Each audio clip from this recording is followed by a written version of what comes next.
Làm gì đừng có đập nhau nha. Đập thử tao đi. Tao đéo đập á. Đập tao đi. Mày đập tao thử đi. Ông đập tao đi. Mày prang biết không gạ mày prang. Mày sao cô cho em? Đập mày đi. Mày làm mày. Ở đây luôn đi. Này, tao đây. Đập đi.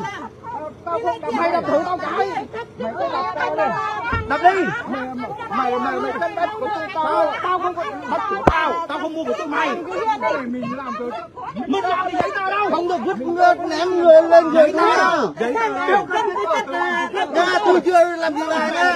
Bà đừng có ném đồ lên người tôi nha. Tôi nói trước mà. Người không liên quan thì im mồm đi nha. Còn ai trả cần xã hội giấy tờ đâu đưa ra đây. Mời công an trả vào.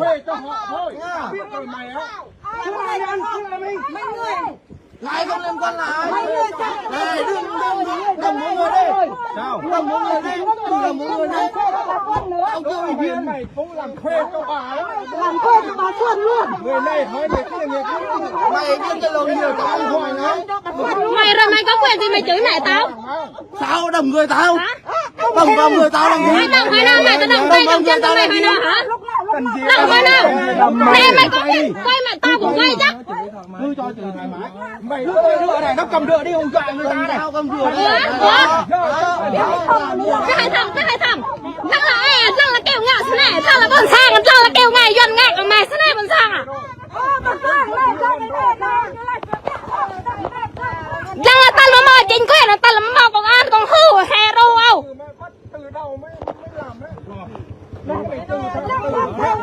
Rằng phùng tới vô này, phùng ở dần phùng lượt áo này, phùng loạt phùng plư này.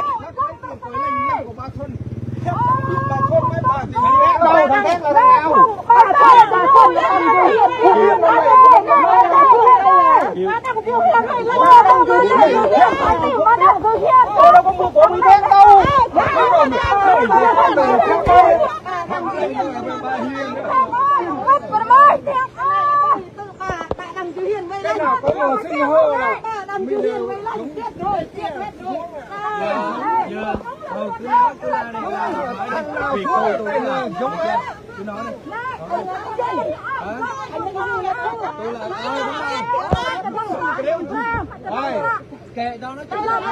Quay lại thằng nào chửi bôi nhọ dân dự quay hết lại. Đúng rồi. Cứ ông nào cứ bôi nhọ vậy.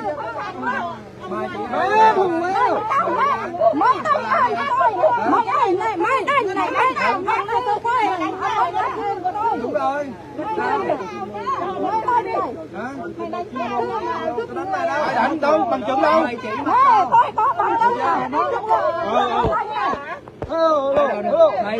Rằng ấy lọt hả? Rằng là bồm ta thì nhuồn này bông ngạ đợt tí đợt này á. Thế á, bế lôi ngạ đợt tí đợt này á, thì nhu á ngạ ta. Cứ đi tìm hai bà đó. Nhui gần. Hai bà đó, đi. Phát trực tiếp này, tôi phát trực tiếp này, lăng này bút lăng bế lôi bôn sang, lăng này bồm ta thì nhu phùng này này. Khi nào tòa kêu đất này của người nhà, tôi trả đất cho người nhà. Ok chưa? Ok chưa? Giang hồ đâu? Ở trong cái này nó phải giang hồ. Anh em nào nó tới đây ai mà biết? Ủa, phải đi về đấy, không phải không liên quan đi về đấy. Ủa, mấy cái đó không liên quan thì đi về đi, mắc có thì lên đây, nói không liên quan là mắc gì? Đi chơi mà ai mà biết? Đi chơi thì đi biến về đi. Đúng là cái bọn lươn lẹo mọi người à. Vô lại đi. Xin là công an xả cán bộ công an là mờ, công an huyện cán bộ công an là mờ. Dạ không xả một ruộng. Làm gì á? Làm gì á? Ủa làm cái gì chưa đụng tay nha. Hả? Cái gì? Không được đồng bằng người. Anh chỉ vào làm gì? Tôi chưa chỉ ra thì thôi nha. Ủa? Thế ta cũng quay đó, tôi không quay đó.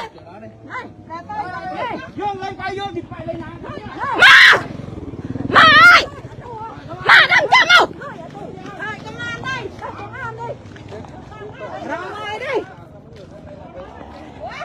Mà đâm chăm thì vô mà! Đâm chăm! 500 thì nhau không? Má nào đất của nhà anh? Mày cầm cọc đây làm gì? Đây làm gì đây? Hả? Mày có liên quan mày đi đấy. Phơi nghe nó đâm chém nhớ như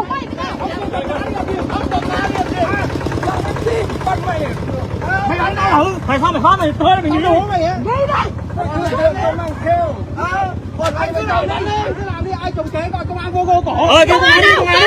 Kéo công an huyện vô đây, kéo công an tỉnh lên đây. Đất tôi cứ làm công an phá đi. Cho xem giấy tờ đất đi đây này. Con mày lúc rồi. Mày thành ghế là Mọi người đứng tên của cái đất này này sao không đưa đi? mày đâu có làm này đâu phá đâu phá nào. Đất này đất của ông à? Đúng. Giấy tờ đâu? Thằng khác cầm. Không cần biết. Ra là đi chứ là đó tên tự nhiên anh là đi thịt thế này nè. Fred lang này tại buồn chuột tăng xả chuột tăng huyện Trường Cát này. Fred lang à. Này, cái bên kia làm trắng không? Anh làm chứng không? Anh làm chứng khi mời lên cơ quan anh có làm gì không? Đây là làm chứng đất của chúng tôi. Đây là làm chứng. Đó. Đất của anh nhưng bây giờ đã bán thằng nó khác lừa. Thế ai bán? Nhà này bán, cái nhà này bán hả? Cái nhà này bán rồi hả? Sao? Đi rồi. Mẹ nó đánh người này. Này. Mày làm trước.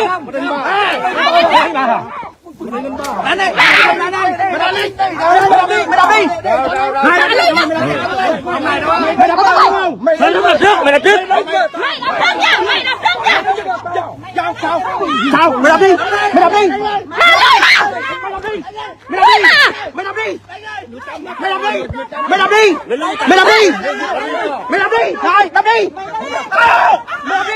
Làm thằng ăn vạ nè. Này cái thằng ăn vạ nè. Này cái bọn đánh ăn vạ nè. Này thằng đánh người này. Nè bọn đi ăn bọn ăn vạ này rõ ràng đấy mọi người.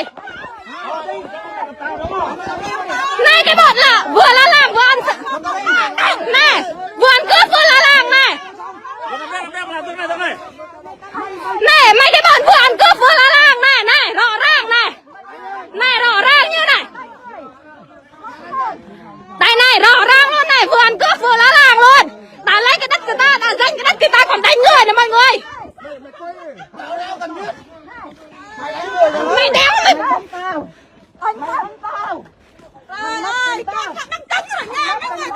Đánh người nó trước nó ăn vào này rõ ràng này mọi người.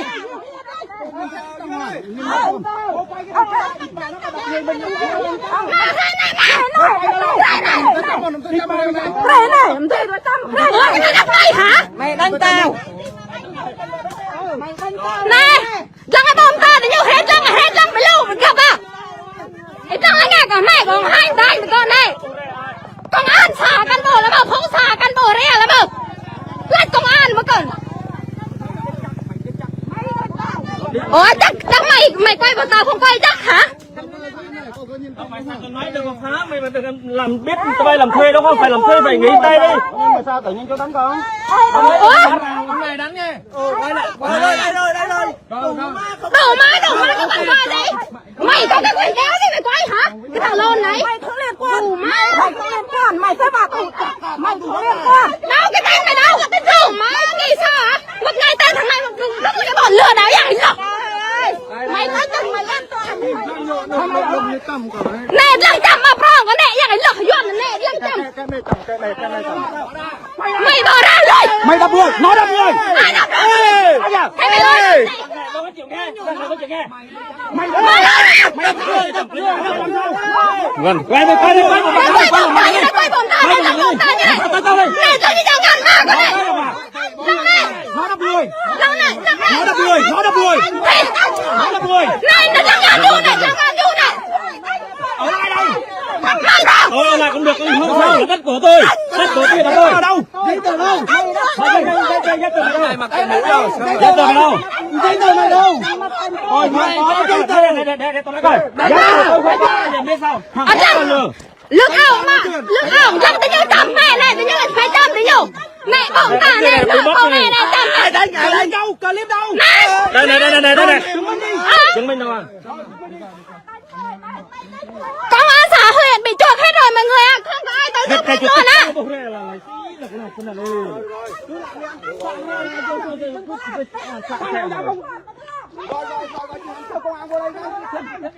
gọi làm nếp hành là gọi là cầm nếp hành.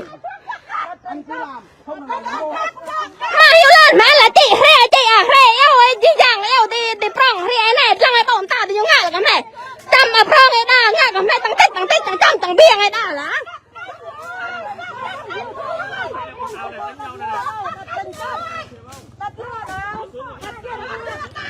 giờ đánh người đó còn ăn xả mà sẽ ăn mà bọ mà xả mà sẽ ăn gạo thì cái bọ tàu gì đi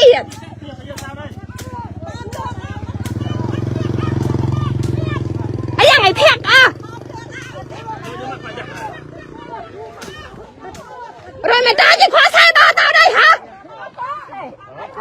rồi mày trả chìa khóa xe ba tao đây mày có quên gì lấy xe hả sao? Rồi sao? Rồi sao nó làm thì sao? Không được. Phải làm sao? Hả? Nó nói là không làm, không làm. Nếu mà không làm thì sao? Đánh người này, thằng này đánh người này. mày im mồm mày nhá Mày im mồm đi, mày im mồm đi.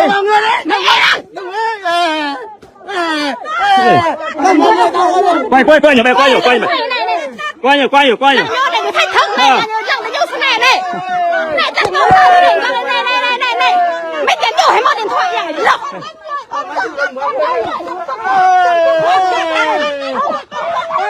chẳng ai tâm lòng cái bọn đúng là bọn mấy cái bọn chó cảm xương thôi đúng là mấy cái bọn chó cảm xương Đừng lấy mày gặp ở Xuân. bọn cướp đất bọn đi cướp đất bọn giành đất cái bọn lươn là cái bọn cướp đất đánh người cướp đất vừa cướp đất vừa là làng vừa ăn cướp vừa là làng đúng là cái bọn vừa ăn cướp vừa là làng Cắn ở ngoài coi luôn mấy anh em cướp đất này. quân xe làm tòa án Cao để xem xét lại coi dân cướp đất người kinh cướp đất chúng tôi để xem xét coi như thế nào. ít lăng là bổng ta thì như này thế này không chính quyền xã thế này mà hệ hả không xã mà bữa thế này thì như thế mà khỏi tay học mà thì như cả ta cho con này Thằng nào lấy thằng nào ta chỉ qua ra đây như tôi chẳng biết làm gì thằng nào lấy cái khoáng ra tao. bọn đất mà chẳng như mà ghê lắm mà vậy thế đây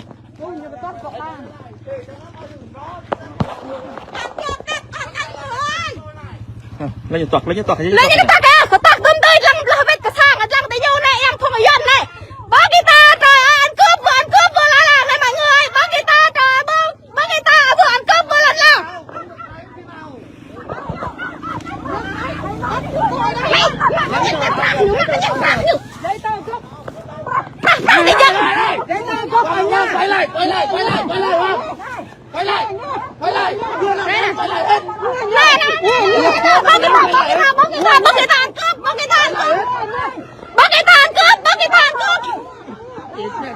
Bây giờ chỉ có ông chơi kìa, tao tới bọn trời ơi ông chơi về nó nhỏ về mình sai tâm chết mày luôn cho ông đời chị mày nè lăng tí nhu này lăng bom ta tí nhu này lăng sò bê sỏi tay tí nhu này phun luôn này lăng bom ta tí nhu này lăng lá nhu này phun lừa đảo này phun lừa này nè nhu mà lên con nó nhu là nhu ra lần này ya phun luôn gì rồi say mà này em đi làm thuê đừng quay em. ủa mắc gì ai đụng tới đất như đâu rồi lên con hết thì cứ qua nhưng mà em đi làm thuê ai kêu là chị có trả tiền cho em không lên đi cái lá nhộp đây coi đi thằng kia thì nhồi năn không cực khổ tụi em ai kêu trả tiền công cho em thì cứ gọi thì em ở đây là này tương tí nhung ủa sao không thấy cái bằng tay trong phải sao không ở đây là này lăng tí nhung này không có duyên tí nhung có tung có tắc là đây là tí nhung à bố người ta đi làm thuê mà cái này quay con bố hề là mà đây là gặp vui là công an xin gì là ngã xả chuột ăn như nhu nhược phải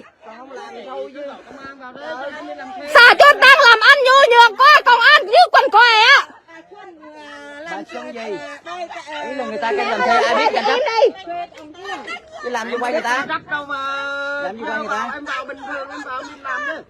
lăng này lăng tí nhu này lăng lại tí nhu lại vừa ăn cướp vừa la làng.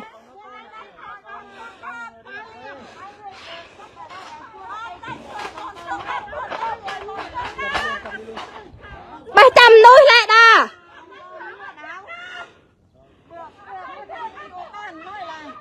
Thì nhung bữa nào ấy ban. Như này mà nói chầm mì con này, lăng kẹ này này, như này này. Dạng ý lò.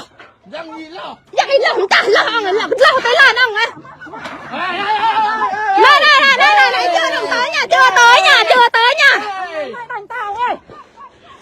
Nè, cướp đất. Là này, lăng bọn ta tự nhiên này.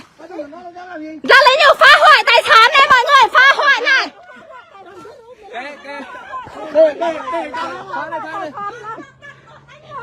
Lôi tự nhiên ngã, xe tự nhiên ngã à. Lôi. Lăng tự nhiên này, lăng ai bọn sang. Lăng ai bọn ta, lăng bọn sang này, lăng vô.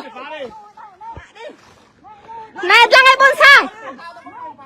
Ủa, mày nói cái bơ là đất của thằng Lê Vũ Hoàng, sao bây giờ mày nói đất của mày cái thằng lươn lèo kìa? Sao cái thằng đó? Ủa, sao cái thằng đó không làm mà mày muốn mày đi làm hả? Ủa, đất của nó kêu nó làm đi. Ủa, nếu mà anh là Lê Vũ Hoàng anh cho anh phá đi. Sao cái thằng đó đi phá? Hả? Lăng tới nhiều này phá gì cả tao mà phá mà bưng mày mai hay lăn tới nhiều này bưng hình ăn rõ tới nhiều này. Lăng tới nhiều này. Mày làm thuê mà mạ năm thế tịt này cái phạm ác quyết này nhu là thư này. Này. Ủa? Alo, giấy tờ mày đâu? Cái này là cái lồn gì mà mày chém giấy tờ đâu? Này như tờ vậy này. Giấy tờ đâu? Mày giấy tờ của mày đâu? Giấy tờ thằng két, tôi không có giấy tờ, tôi có đất. Mày đi tìm nó, còn tao có giấy tờ. Mày giấy tờ, mày cầm giấy tờ đi. Đây, Mày cầm giấy tờ, không lùng chạm đất. Giấy tờ là giấy tờ. giấy tờ của tao, đất của tao có quyền. Mày sao đất nào gì không? Mày thấy mày hả? Quay lại em, quay lại. Qua đi. Đất là đất chúng tao. Giấy tờ bọn mày đâu? Tôi có giấy là thằng khác nó cầm cô rồi. Đưa ra đây làm bằng chứng. Đây bằng chứng đất của tôi này. Không giấy tờ.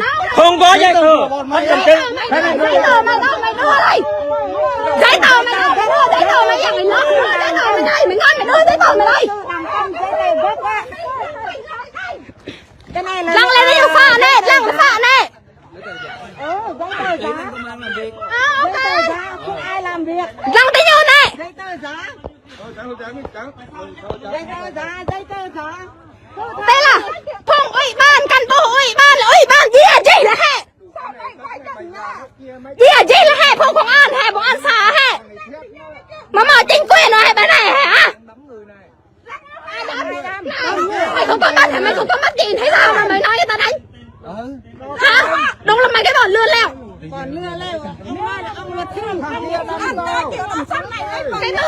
Cái tờ lên xã thì thằng khác qua, cái hôm nay thì nói thằng khác, thằng này chủ đất. Đúng là mấy cái bọn lừa leo, nói gì cả được. Cái tiền mất cái nhà. Sáng nay còn kéo con kìa. Con làm tiền ra đi. Lăng phòng công an đến lăng ai bỏng ta thì như phòng công an xã lăng thì như phá hoại tài sản này này. Lăng thì như phá hoại tài sản này ngạc có dở lần ảm hay này lăng tờ hôm hay thì nhủ ngạ bài gì. Lăng ở phòng lăng ở để ý hả mở lão hay bốn sang đâu là cả đàn là lăng ở dân ngạc hai tên. Xây công an cần là mà về rồi là mà lăng thì như phá hoại tài sản này này. Này đâu cái gì mà như làm rồi. Lăng ở này.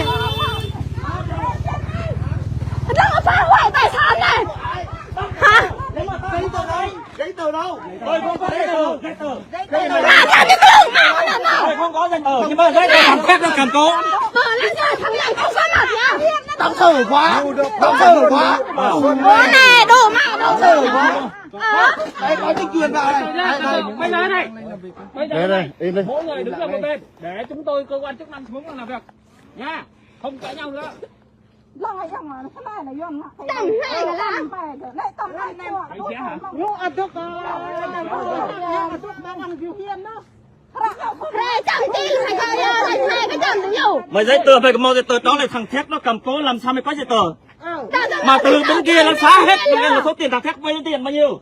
Phải lấy trong đó. Tại sao lấy hết tất cả? Đó để mình cứu rồi. Căn bộ để mình cứu bao nhiêu số tiền? Đó. Tại sao lấy giấy tờ mà lấy hết? Người dân ấy xã chùa ra một lúc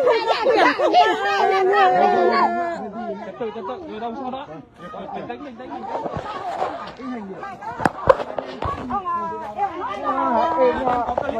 Mình đánh. Thôi đứng ra kia.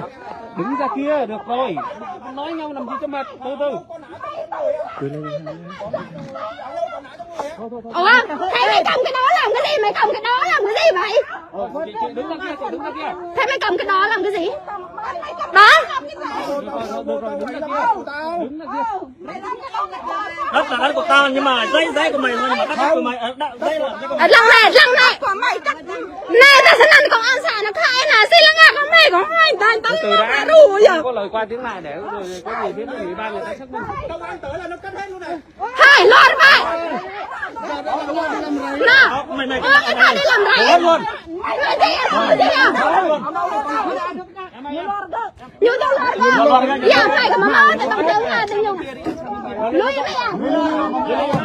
Này như tao mày à. Nhìn đoạn này. Dùng rọc lưng của mày cày mong thử lưng này này. Nè, lấy tầm mong. Cái này tôi vô này này, dạng này. Vũ khí như này. Nó đánh vào người ta.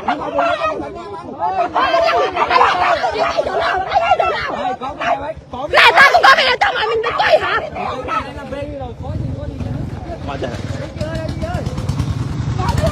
Nhà nước mà làm nhà nước này ở đây nhà nước luôn rồi mà tụi đây răng là bổng thả đấy nhiều này.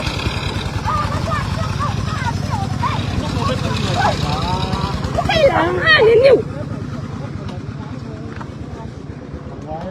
Cà phê phá hết không còn một cái gì luôn, từ nhà bên kia. Từ nhà tới đây. Mà nói chung là thằng Thét nó vay mượn bao nhiêu số tiền phải lấy chồng đó. Mà la cho nó đánh lại chẳng cơ để mãi đi lần. Mãi ta để mãi đi lần nữa. Để ủy ban xuống làm việc. Bây giờ mình nói có tác dụng gì đâu. Không có tác dụng nhưng hai người làm tác nghĩa là mà để nhiều mà không có thế lần. Người ta không đánh vào nó mà nói người ta đánh vào nó. Đúng là mấy cái bọn buồn cướp vừa là làm. Thôi đã bảo thôi mà. Đâu lắm. Đó anh chửi em kìa răng. Hôm bữa mày nói tao lấy củi đúng không? Hôm bữa lấy Nhiều lạch mà có mà nhiều thì nhiều. Im lỗi ta sẽ đánh ta để nhiều lạch muốn làm chẳng ra mẹ này. Anh hay lúc ăn ghê lúc. Con này nhưng lại phúc con này tông trăm. Lúc lâu nó câu cái này blanc nó cứ gầm này. Đừng cái trăm la con này.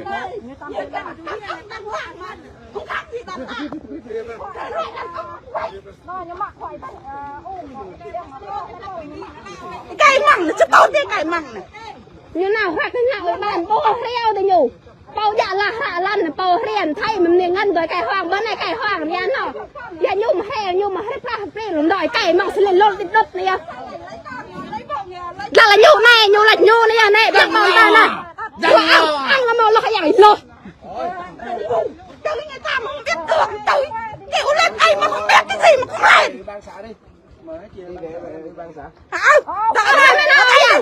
Đến nhiều khai tôi ủy ban xã thế phải nào ủy ban xã đến nhiều khai này đến nhiều ngạo tạo chậm này phá hoại tài sản này thôi ở đây thì giải quyết ở đây đây đâu phải lên xã nó kéo lên xã không bao giờ gặp mặt thằng này không bao giờ qua nhất là này bác phượng này tôi như thế không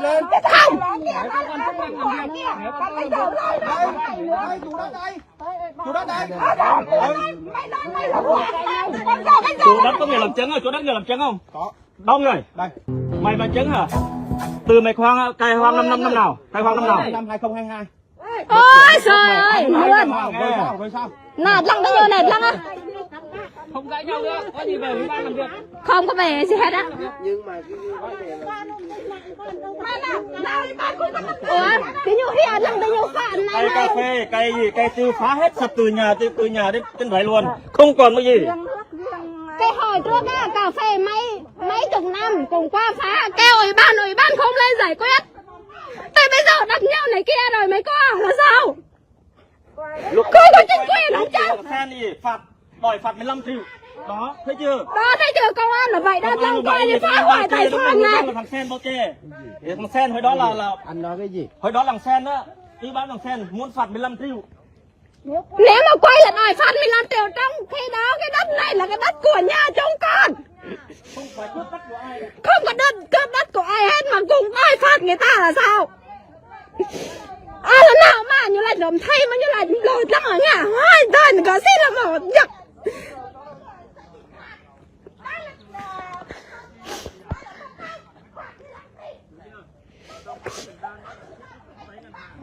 Đã sụt đất lại, sụt đất phá nhà người ta lại mà chẳng giải quyết đâu. Đất riêng của nhà này là người chẳng giải quyết.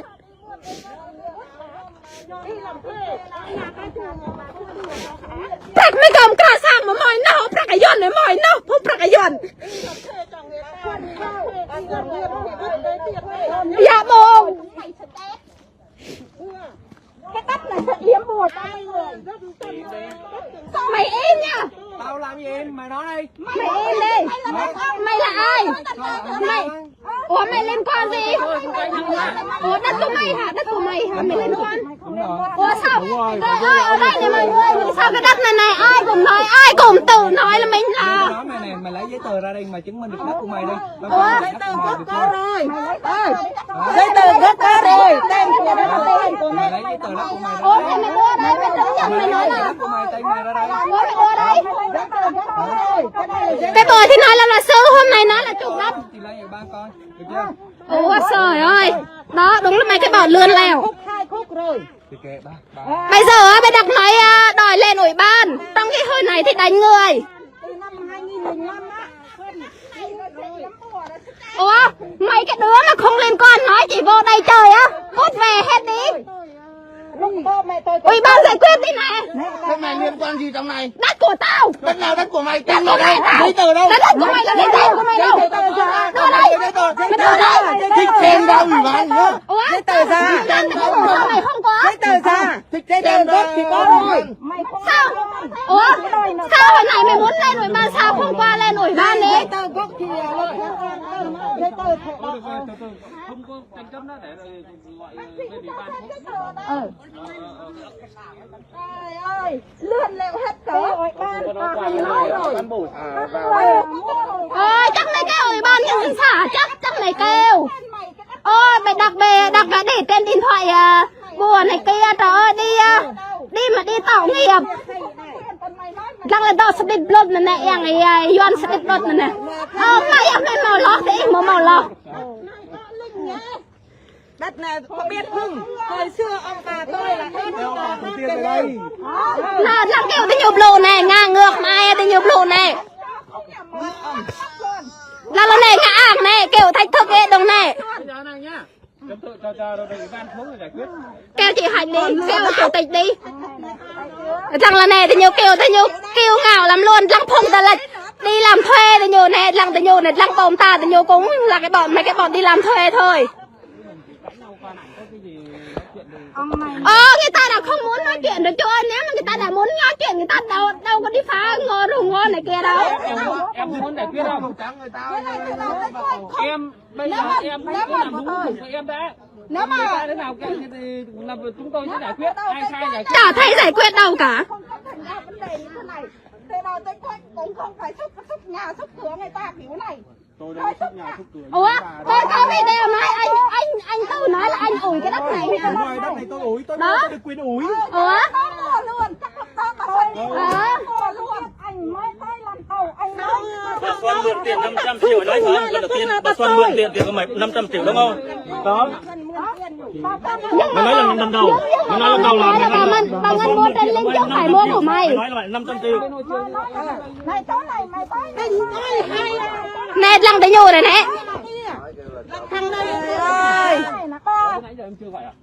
Đúng không? Phải gọi địa chính anh đúng không? Gọi địa chính gọi á. Chỗ bên công an thì lấy những bằng chứng. Lấy bằng chứng cầm. Ôi, đánh người này nè, lăng này nè, đánh người nè. Nè, đánh người nè. Nè, đánh người nè. Đánh hai vợ chồng chúng tôi. Chắc chân thì mà thọ quay, chân thì mà quay. Dạ chân ý mà quay, bố ngạ nạ, đợt này á, đi nhui á, ngạ là. tụi mình rìa lôi á để nhổ chẳng á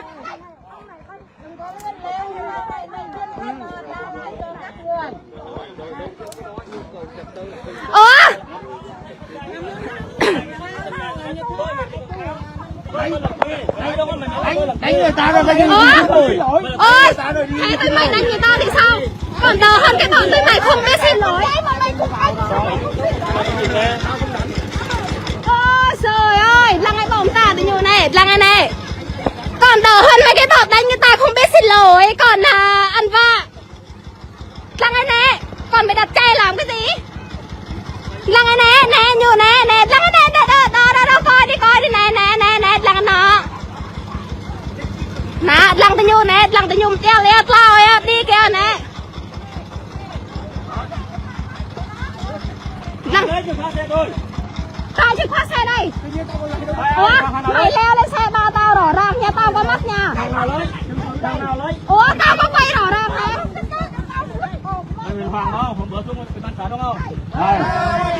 đấy bàn xã hướng bàn xã phải không? Không có gì làm gì tôi coi bộ mặt tôi coi bộ mặt tôi coi bộ mặt luôn. này lăng tự nhung quay cho này lăng tự nhung quay cho này này lăng tự nhung quay cho này Ôi này cái bộ mặt con ra đây này bỏ mặt luôn này chịu cái gì chịu đi cái tăng quá này ra mà đâu thì tự đánh nhau này tôi yêu cầu hai bên là mỗi bên đứng một bên, không có sát vào mặt với nhau nó chửi nhau không thấy không? Người ta tới ấy bọn em sao? đấy coi việc mặt như thế nào Đây có cái quyền lợi để mấy chị tao hả? này thằng tự nhung này nó thách cái đấm á.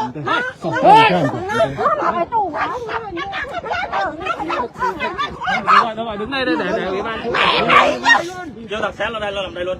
Kêu đi xe đổ lên đây kêu. con mày đừng cả bà Xuân với bà Hiền lên đây Bà Hiền bà Xuân đi tù rồi. đi tù giờ tự nhung này bà Xuân bà Hiền đi tù Thôi mỗi người bên kia đi. Hôm bữa xuống ủy ban là gặp bà Hiền đúng không? Bữa nè Hoàng nè đi lừa bà Ngân Đi để mà giải quyết. Ăn mà bro ăn là lui chảy. Còn dạ nói làm cái hở thì như mày đây là hở là nhô này khỏi tay mạ là mà khỏi tay mà rồi rồi chị theo có xe tao rồi nhôi cơ mạ nha mạ đâm cho hà đụng tay đụng chân đâm cho thì nhô ăn bạn rồi ôi cả đám cả người nè điện thoại tao nhìn thấy nè kêu công an ra lục. nhô thật hoay lên khỏi tay nhô hoay lên nhô hoay cái gì lên nhô hoay bây giờ nhô hoay bơm nửa này Này. Đưa tấm này nó lui có ăn mà pro ăn hả? Đây đâu đứng đất đứng thì cho chân cho đi. Để tính cách khai nhau đây. Không có cãi nhau nữa. nhôi cơ mà khỏi tay nha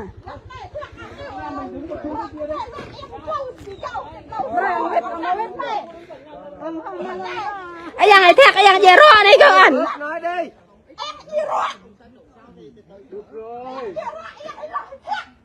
Con muốn giải quyết hay là như thế nào? em muốn giải quyết nhưng em đâu có đuổi mấy người này đâu cho thằng nuôi ra để giải quyết đấy cho mấy anh tìm thằng khác một nước á đề nghị ở ủy ban đi tìm thằng khác với ba đằng của riêng Đó là người người nhà của mình mà sao kêu đề nghị kêu công an xã đi tìm.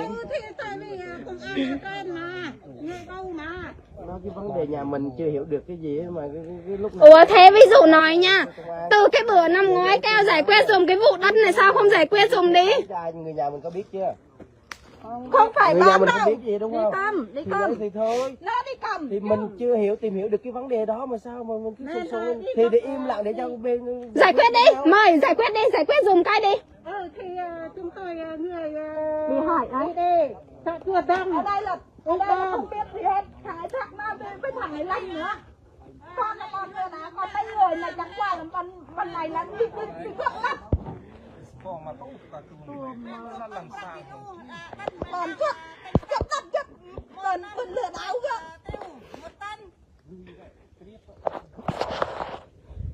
gọi là cầm này hành mà sẽ làm mà chăm mà là nhùm tiền tăng tết như lâu cả xã như là gọi nhiều ria nhiều giải quyết như là ria nhiều giải quyết hôm nay ngân hỏi cái hoàng đây nhùm thao ra là cái mong cái trụ này giá này mà mai ở đâu nhủ giá như là gọi mẹ một rem hả cái hay chăng cái gì hả gì xét hem ghi hả nó nào là xét cầm ghi đời thiệt gì xét ghi mà lẽ đây này nhá thiệt gọi là mai xuống gặp mấy anh em mấy tụi mày sao hay vậy hay vậy kim buồm thằng thép mà bây giờ không gặp thằng thép này như này thép như này thì tôi hay thép ấy như tôi hay thép này thế tôi hay thép này lụi này như này thế này mới là mẹ eo hay thép ở này mà lo trang giải quyết ông mẹ bảo mẹ liên quan làm răng lột lại này răng từ nhiều này răng từ hôi giòn này làm này là cái luật sư là nhiều là thầy hủy luật cái cơ nằm cơ xin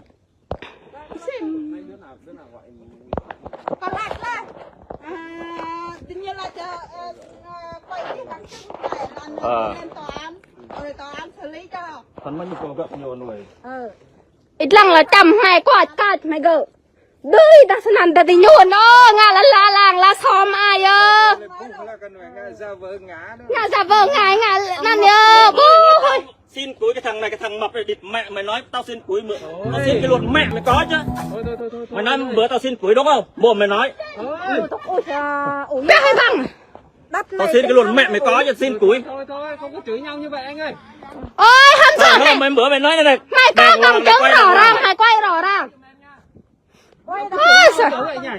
trời ủy ban vào làm việc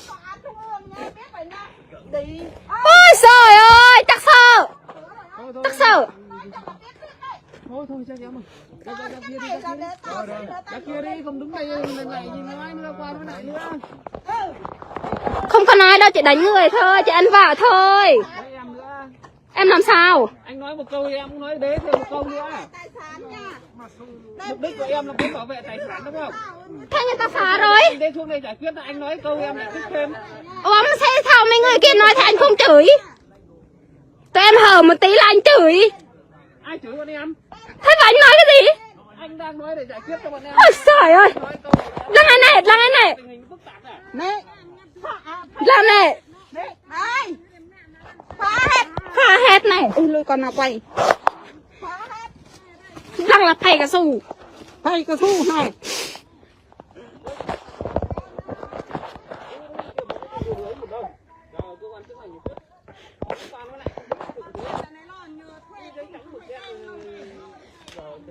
làm được không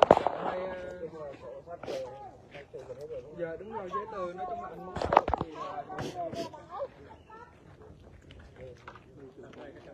giờ rõ rầm lăng là gì cái tụ cái mẹ ra luật sư cũng tin rồi cái này rời cán được ngoài coi để xem xét tranh chấp cái vấn đề về đất đai là trách nhiệm giải quyết là của bên ủy ban đó ủy ban sẽ phải có trách nhiệm đó còn bên công an ấy là chỉ giải quyết các vấn đề liên quan đến an ninh trật tự thô sát đánh nhau này kia đấy nên là bà con hết sức bình tĩnh chứ còn bây giờ mình nói với nhau mình cứ chửi qua chửi lại không có tác dụng gì anh ơi em hỏi anh là tên gì ạ Vĩnh tại vì tụi em đâu có biết tên của mẹ anh công an ơi sao vâng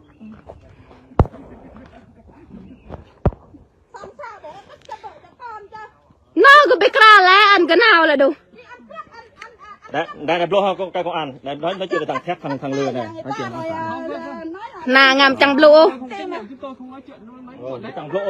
ngàm mà chẳng blue này nà đã không ăn tới hít đã không bao rích sao bị đai tới giờ bao mình game vết hỏi đó là trên diện hoa kia họ ăn cái hay tao nói ăn hay cái tiền không dầu huy cái hiền mà là huy cái hiền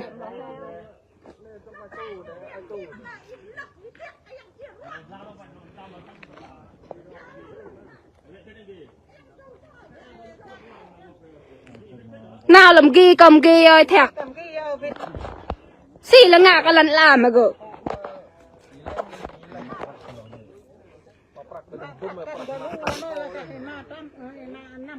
lăng là lần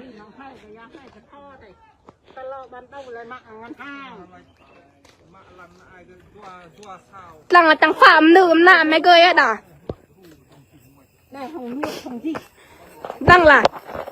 lăng là chính quyền à lăng là đảng tờn mà gỡ hay cái sủ gì cũng phải gì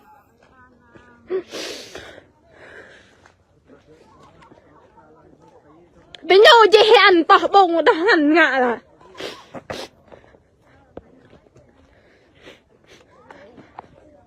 gửi đi mà gửi yêu tổ quốc những cái đằng bảo đi mà gửi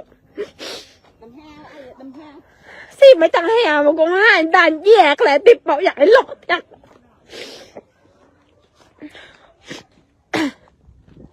ผู้กองอันสารแห่มาแห่เล่ายีก็ห้องยันนะก็ตะเกีย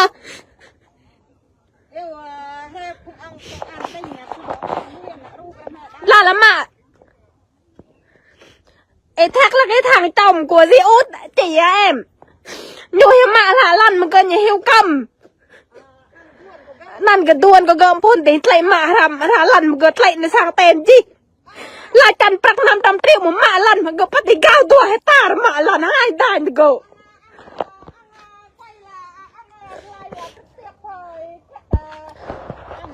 phát trực tiếp đây này ông chia sẻ với yên Việt cặp ya kau cũng một bán bè đấy cái bàn này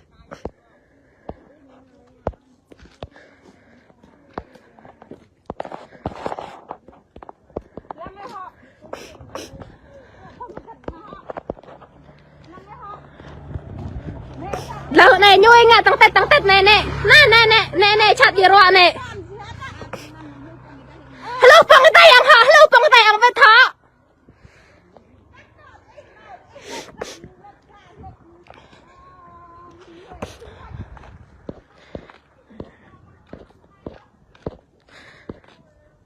chia sẻ dùm chị đi em chia sẻ dùm chị đi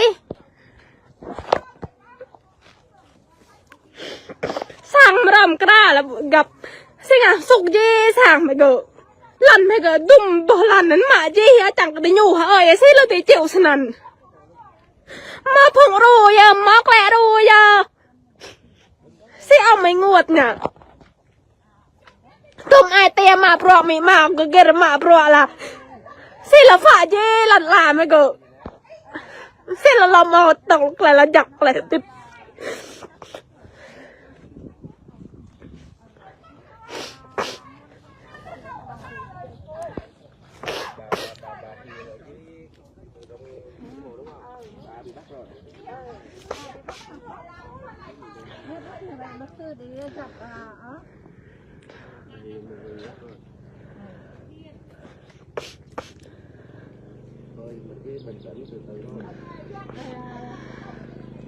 đây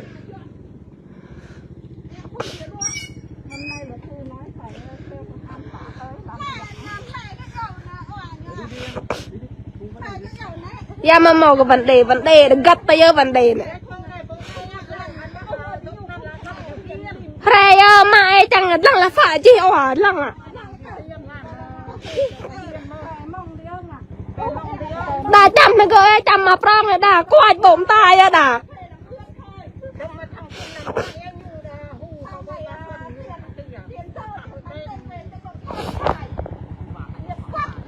mày ngon mày vào đi cái thằng làm thuê mày nói mày làm thuê mày im cái mồm mày đi ủa con nói gì con nói tên anh hả ủa mày nhớ thế sao ủa này lăng nhột lào vai nè chửi này nói chửi này mấy con ăn cùng nghe hết này ủa mày đòi vào bố mở người ta làm gì anh đi làm thuê thì anh cút về đi ủa ta là nè để nhui này cái bom ta kêu thách thức kết lằng ôi bữa cái ủy ban của đâu giải quyết ôi trời địch mẹ thôi đi dập mẹ đi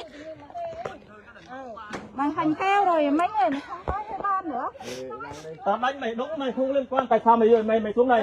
Tao nói mày ngưng mày đâu có làm mày đừng phá nào. Ô nè ai cào nè ai cào nè mà đâm nào game tới nhô mà ủa rõ ràng hồi này anh đòi đánh vô mỏ người ta thế hồi này cái còn nái sao mà chửi Anh chơi trong tối. Mẹ thì im mở đi. Ai mời đâu mà mấy Mày làm thuê mày ham tiền mới này lăng nhô nè mày ham tiền người xấu đúng không? lăng tới nhô nè bỗng ta tới nhô nè Mày thấy mày ham tiền người xấu thôi. thay anh Không có trường học hết. Mày nói cái mồm. Mấy cái bọn có học mà nói như không có học thì làm gì mà đặt nói luật sư này kia có học mà như không có học á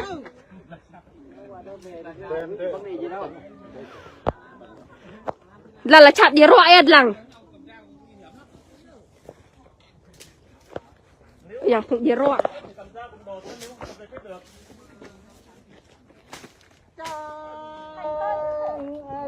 ตูมงามมาเรามายอมนี่ให้กัน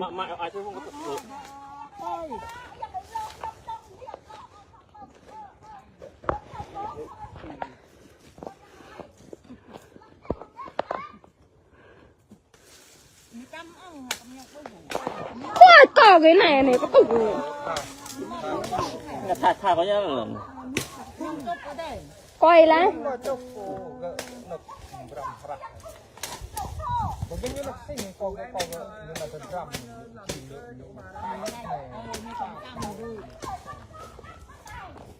Mày mua cho ai? Mày mua cho Đằng Dự Hiền đúng không? Mày nói mua Đằng Dự Hiền kêu Đằng Dự Hiền đi.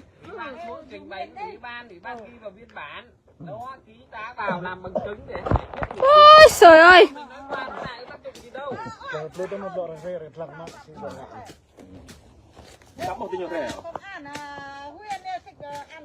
eo công an huyện đây giải quyết thì sẽ đây mà tôi giải quyết mà eo thì cậu tôi giải quyết bre mà kriep đang chẳng kriep đang reta chẳng kriep nhất là phá hoại thế này Số tiền bao nhiêu 10.000 thằng lấy 10.000. cái bộ mà cả hai đàn được rồi Hôm hết cả đất cả hết từ bên kia từng đấy mà luật là cái gì?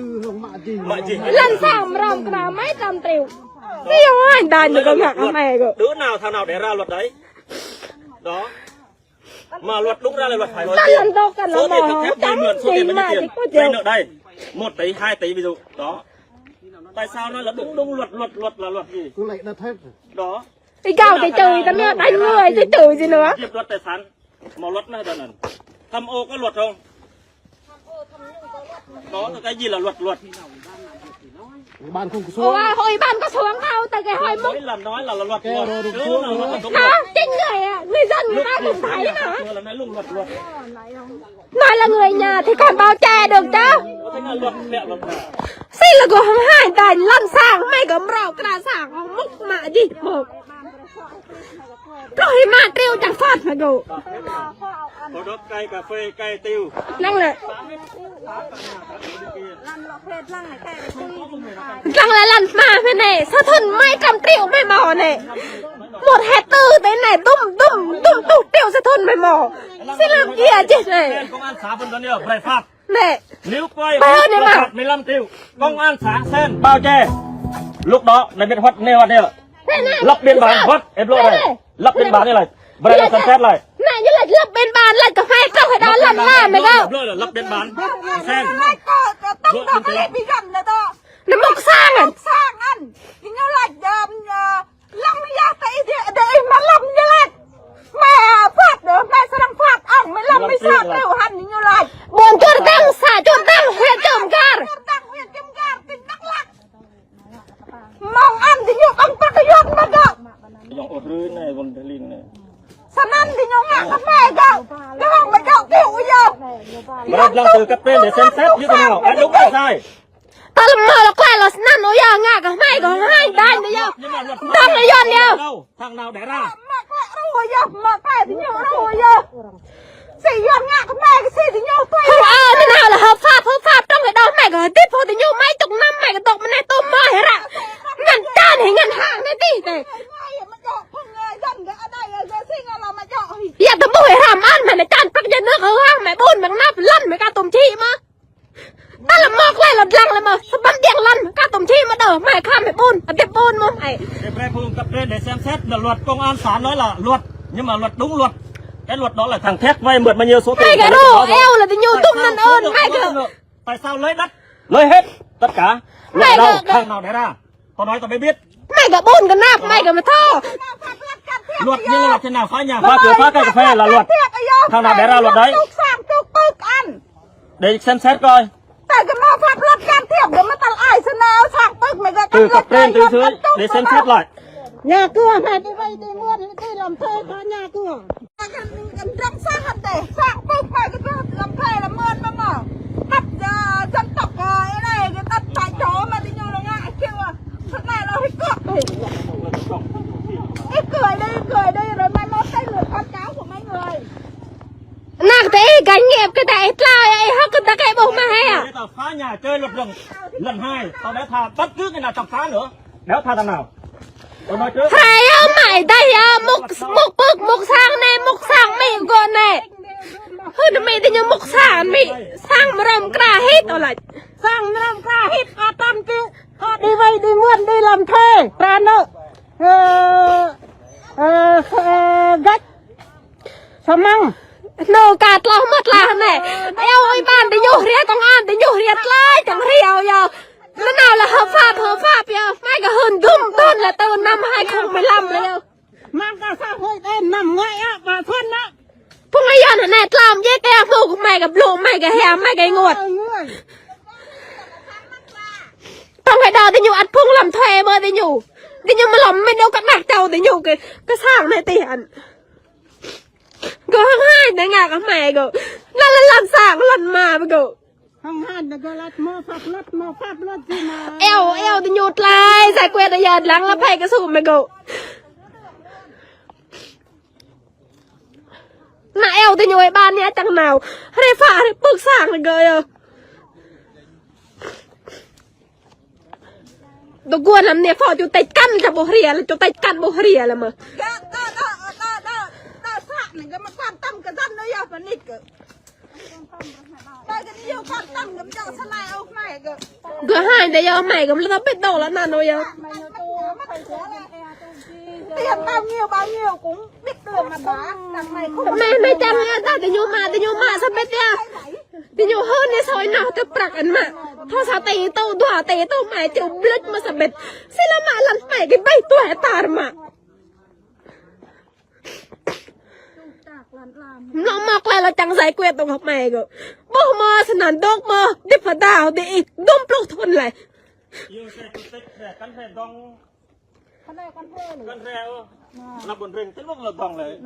nà eo thì nhột lại rồi thì nào thì là bao che hết cả chủ tịch xã liền bao che hết bây giờ kêu gọi không có giờ xuống trong này luôn đó thấy chưa là nào công an nhưng mà chủ tịch làm gì đi ngâm muối à bây giờ kêu gọi bây giờ không xuống trong này luôn cả chủ tịch luôn gặp mặt chủ tịch luôn cái bờ ngâm muối à cái bờ lên xã thì nói ai chỉ cần kêu em là em xuống em giải quyết liền em giải quyết cho mọi người liền em là người dân em cùng vì dân em hiểu khổ nỗi khổ của dân thế này kêu không bao giờ xuống mọi người à cả chủ tịch cả phó chủ tịch chỉ được cái mồm thôi sẽ mình thế này nè đang ở buổi sáng sinh à tao mà tao khai luật pháp bây giờ tại eo thì nhà nào bà xài ra đây cho chẳng hiểu bà mai mấy cái một mi là xin như kiểu chẳng ngại mãi đây rồi một mi lại là gỗ bước sang mày cái buồn cái nào mày cái để đủ mướn mày cầm cờ sàng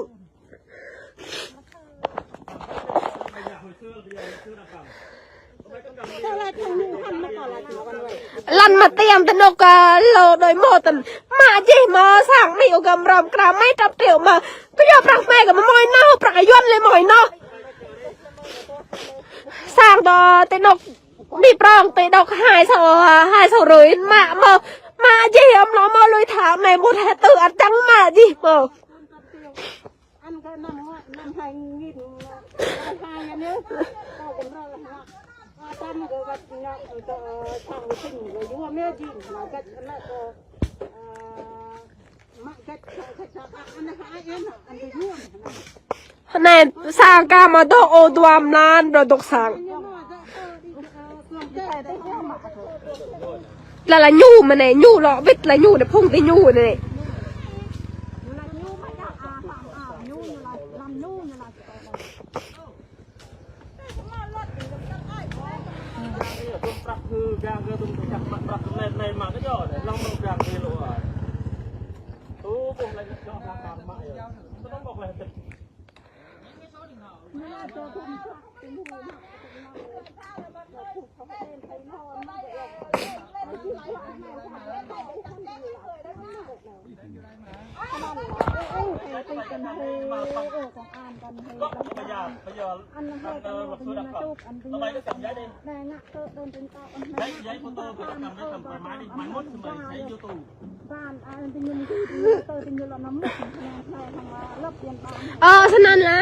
ฉะนั้นlập lộ là nào ấy bạn thế nhiều rèm kia mà hàng lập bên bạn mày giải quyết nhá này mà còn eo nào trâu bà xả eo cắn rìa là mà nên nào là mò bro sẽ ngã kêu phục ấy bạn nghe xả ngã bro sân cái mà mò trâu sân này bà buồn sân cửa buồn hơn nha giá trâu hả đang một mil bưng sang sân này bao nhiêu số tiền thằng thép vay mượn lấy trong đó thôi này rìa này lê mà dân tình yêu mà 100% lấy hết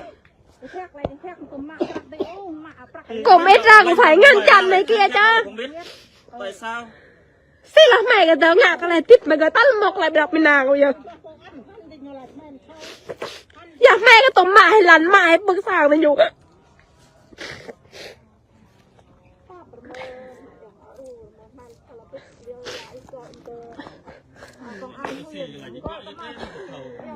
Huyền cái căn tùy cần thiết nó chuyện này với an ninh trật tự bên này cái gì đúng rõ này là dân sự giải quyết mà làm ủy ban như làm dọn này. Ủy ban eo là để nhủ eo là để nhủ mà nào nhủ ăn hành là còn tra lỗ để nhủ này nhủ theo ăn đó là mi sót toàn túc phùng toa cháu mi sót phùng toan là phùng toan cái ăn lại cái hoang với cái đọt năn để nhủ về cái spa để nhủ bọn này ăn như là vùng đi như là như tìm hiểu đi đòi cái đòi là luật sư như là tin coi cái ăn nó có hơn còn nè hai nhận ăn nè hai nhận là con mà tôm preo con cái sọ màu nhu chinh nhu em đi phò cho tết chỉ lấy bre sọ màu cái blue cái uy hiếp blue nasty giờ mày mở bằng chứng thì là mày blue loạn anh em gọi cái nhút lại nhưng mà mai em nè phò chủ tịch nha cái chủ tịch anh lại riêu giờ ê bôi cái này xin là ngạc cái này cơ bôi để hàm ăn mẹ tôm để cha này bắt nhà nước thì nó có đâm mẹ hàm ăn thì nhà năn để này sắp bắt mẹ buồn mẹ ta sắp bắt điên lăn mẹ cá tôm chi mà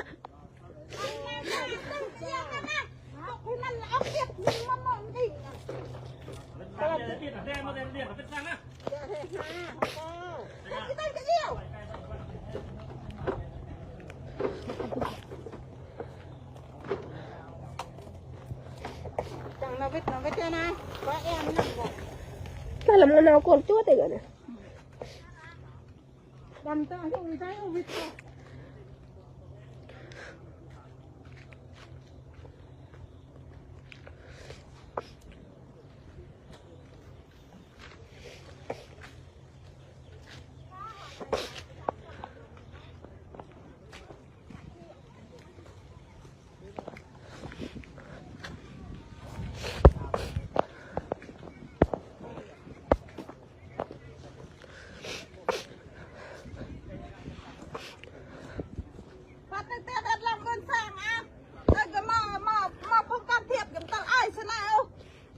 Can thiệp xử chưa?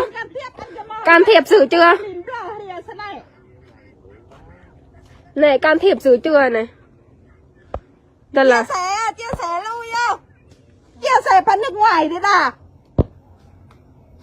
Giờ có việc kêu dần ngạc ở đây ra tàu. Ta thì nhôm nơi to cái đây ra, không phải ban to đây ra gầm tân ai không? Gầm tân ai gầm mọc ai thế này?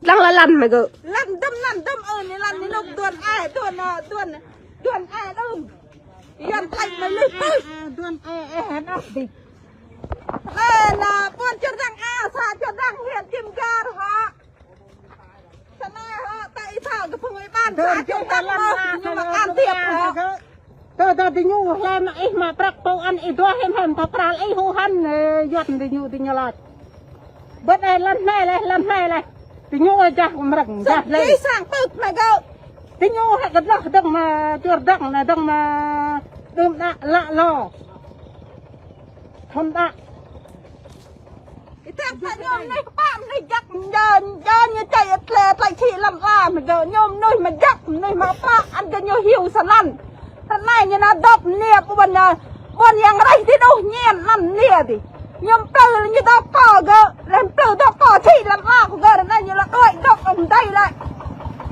cái thằng mà như cái thằng nè anh bằng gà thì ai ăn buồn hậu rồi buồn hậu rồi